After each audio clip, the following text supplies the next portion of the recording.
爸爸，嗯，我感觉这药有点怪怪的。药怪怪的，怎么搞的？是不是过期了 ？Hello， 大家好，我是阿苗。欣欣现在已经3年级了，3年级要写作文了。3年级的欣欣也是一个大姑娘了，我给她买了一个日记本，是带锁的。她有什么心里话可以写在日记里面，这样就可以防止爸爸妈妈的偷看。Hello， 欣欣，爸爸给你买了一个带锁的日记本，看一下怎么写。要。好了，怎么？给他买那个叫什么雾化的药回来给他做一下。你等会儿把那雾化药那个图片发给我，我照着去医院买。知道了。咳嗽这么严重？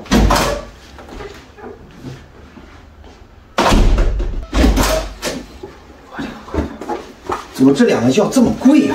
多少钱？2个加起来都快100块钱了都。做起。你这密码是多少？我不告诉你。你不信你试试000打不打开？000打不开了。有趣的事情或者开心、伤心的事情都记在这里啊。或者是丑事。对，就是不需要让别人知道的事情。这个密码锁爸爸妈妈都不会看。来，你吃，把这苦药一口闷。我真美味。良药口口令令。跟喝白开水一样。你嘚瑟。我告诉你件事情，你知道小时候最幸福的时刻是什么时刻吗？什么时刻？生病的时候打点滴，可以随便翻看爸爸手机，可以随便看海绵宝宝什么换来换去，爸爸都不烦。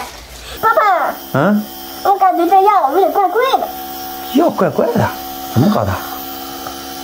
是不是过期了？我不是说过期的事，我是说它的味道有点像巧克力和一甜滋滋的味道。你就知道吃。这玩意儿放不了吃个药也放吃。人家小孩做个雾化都还跟那哭喊呢，你还拿巧克力还哭。你知不知道你小时候是怎么做雾化的？不知道。不知道？你小时候就这么做雾化的，你看啊，你正着，你小时候就这么做雾化的，你看，就这样。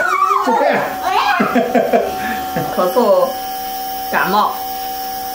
反反复复搞了有2个星期了，大家一定要多注意身体。今天的记录生活到此结束，拜拜。